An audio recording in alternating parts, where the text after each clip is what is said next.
staying with us on the Late Night News. Let's bring you the big national story of today with 37 changes in the Union Cabinet today. The Prime Minister's team this evening saw what is being best described as a medium-size reshuffle. Key industries like petroleum and roads have seen big changes. So, Petroleum Minister Murali Deora, under attack for 6 petrol hikes in a year now, moves to corporate affairs held by Salman Khurshid earlier. Kamal Nath, who had promised to build 20 kilometers of roads per day, is out of the Roads and Surface Ministry, moving to urban development held so far by Jayapal Reddy. Reddy, meanwhile, is who has been under fire for delays and poor construction for the Commonwealth Games projects, now takes over from Murali Deora as the Petroleum Minister. CP Joshi now moves to the roads instead. Vilas Rao Deshmukh moves from heavy industries to rural development and Panchayat Raj. But there are some who are unaffected, like Kapil Sibal retaining the telecom and the HRD ministries. Law stays with Virappa Moily, who met Sonia Gandhi this morning, and Jairam Ramesh, who keeps his rank as well as his ministry. Well, let's take a look at the biggest gainers out of this game of musical chairs so far. Praful Patel is now the Cabinet Minister for Heavy Industries. Salman Khurshid is another man who's got a cabinet post. He's now the Cabinet Minister for Water Resources and Minority Affairs. Shri Prakash Jaiswal, who's got the post of Cabinet Minister for Coal.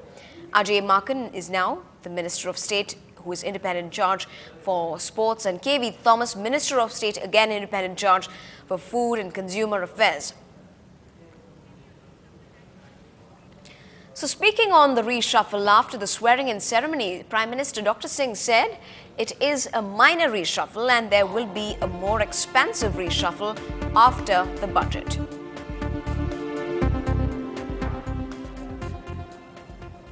Meanwhile, the BJP has said that the Manmohan Singh government has failed to act against corruption and has only got ministers to swap places.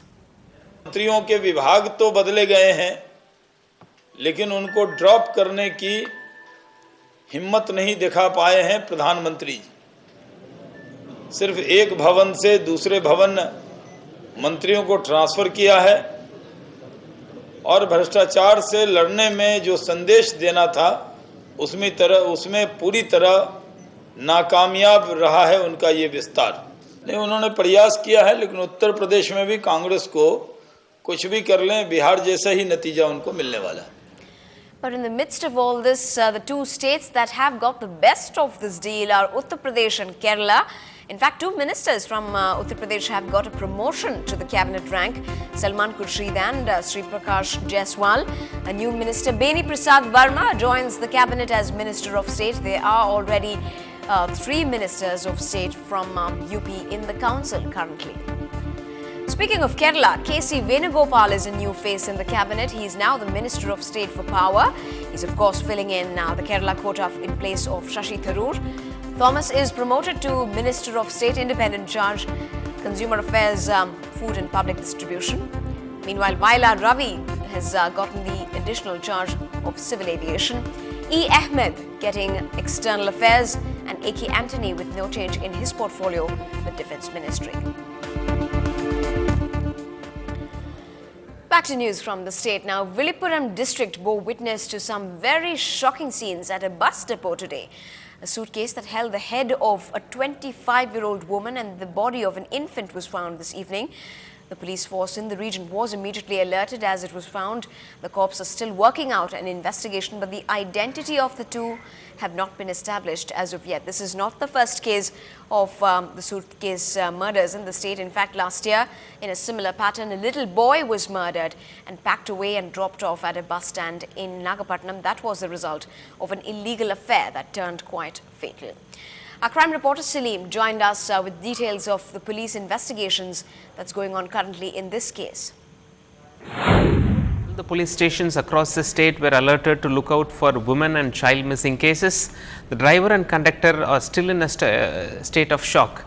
It was a spine-chilling moment for the passengers who were there at the Sankarapuram bus depot when the suitcase was opened. Police forces have pressed into service. Sniffer dogs are at the spot. Also, forensic experts were pressed into service. The police say that they have registered a case and investigations are on. As of now, the police are waiting to hear from the bus services about where exactly the bus started and where exactly it travelled and finally landed in Viluppuram bus depot. So, as of now, the police say that they have started their enquiries, and they are also expecting reply from the other police stations all across the state, because if there are any women and child missing cases, then they can relate it to this incident. So, as of now, the police say that they have just kick-started the investigation. Well, quite a gruesome case. Hope the police do get to manage and nail the offenders in that case. Now, back to news from the city. Has a visa interview come up at the US consulate for you? Well, the wait will be tolerable for all those who are planning their business and holiday trips to the United States of America. A covered canopy has at last come up over the stretch where people queue up, and the fatigue factor is set to come down, says our reporter Pratiksha Ramkumar. Well, if you were dreading that one long wait in this queue for your much-awaited trip to the States this summer, think again. Rain or sun, people have queued up here, holding large folders and fanning themselves with a piece of paper on those hot days in front of the US consulate, making this the most unpleasant part of the process. But now, applicants have a reason to heave a small sigh of relief. The awning, made of 100% acrylic, is now complete. We want them to feel physically comfortable as possible while moving large numbers of people through. As you saw today, 1,100 will be coming through.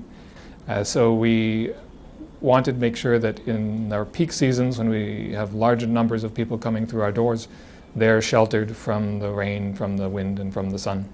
Visa worries may never change, but the shelter makes a slight difference in the comfort quotient, say applicants. Because last time when I came, it was really like when I came in the summer, it was very hot and sunny. It was like driving our tensions and all kind of. Now it's a bit, very cool and making people to stand also. 1,000 applications are processed daily in the Chennai consulate, and how useful the new shelter turns out to be will be known during the upcoming summer and monsoon seasons. In Chennai, Pratiksha Ramkumar for NDTV Hindu. Well, still ahead on the bulletin, there is someone else from the USA who's thrilled to be here in Chennai year after year, be it rain or shine. Meet the heart doctor who's still ticking at 81 up on the other side.